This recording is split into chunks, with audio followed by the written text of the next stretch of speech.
Hi, everyone. So, today I'm going to be discussing my research on the 501c3 status for churches, and particularly how did their change from essentially being protected organizations but without official protection under tax code to being under the 1954 tax code under the 501c3 status.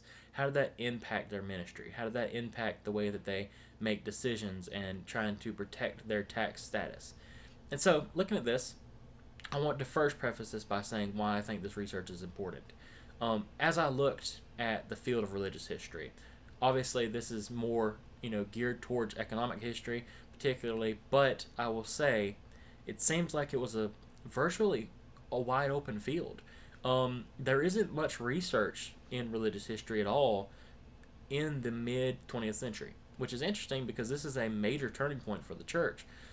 But it's not. There's not much research in it, and particularly there's not much research in the economic history around this era when it comes to the church.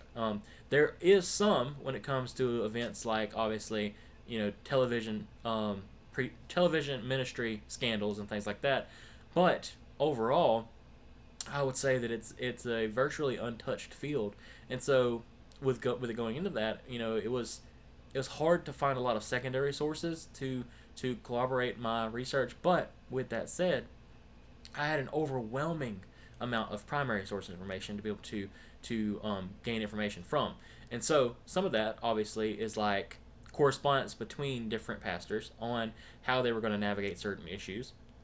Also, looking at I looked at four particular denominations. I looked at the Presbyterian, Baptist, Methodist, and Catholic denominations when I was doing my research.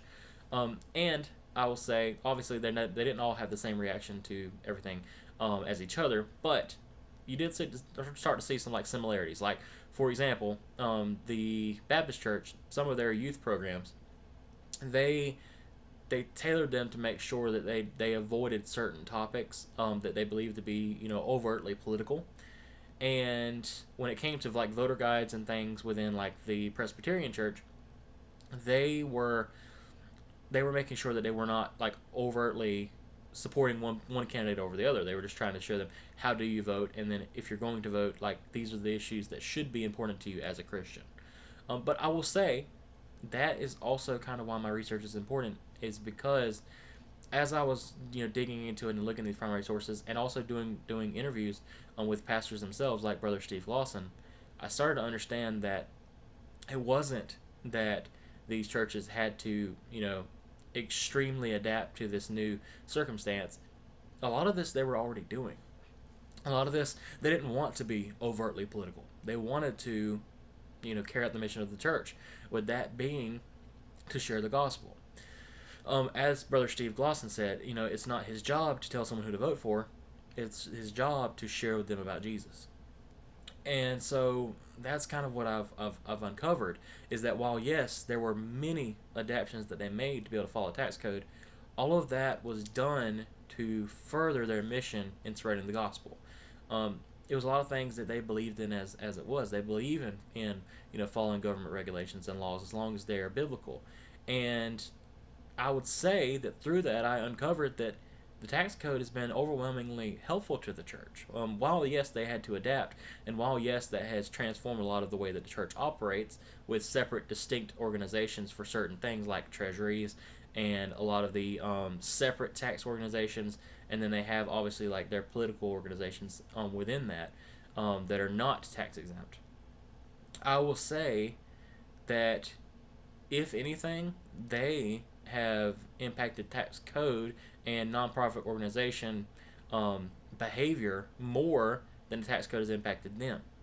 And yes, they adapted a lot, but they adapt to every circumstance. The church has always adapted to what they need to be able to be successful and to share the gospel.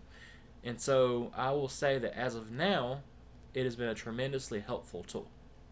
Now I could see where it could become an issue later, like Steve Glosson said, it could become weaponized against the church, but it hasn't been. It's overwhelmingly been the opposite. That there's been people who probably should have lost their tax status who haven't. And so, with that said, I wanted to kind of finalize this by saying the importance of this research, and why I felt like my work kind of stands out amongst the others that I have seen on religious history in this time period. I'm not focusing on the culture. I'm not even focusing on the doctrine or the theology of these churches at the time. I'm focusing on how do they operate on a daily basis. And when you're trying to feed families, when you're trying to spread the gospel, you also have to make sure you can keep the lights on. And so this economic twist, this economic view of the church, I believe if you're going to make sure that the church stays on mission and is successful, these are things that you need to look at, and these are things that we need to study to see how churches adapted. And so I would love to share more with you, but I'm running out of time. So if you have any questions, make sure to put them down below. So thank you so much.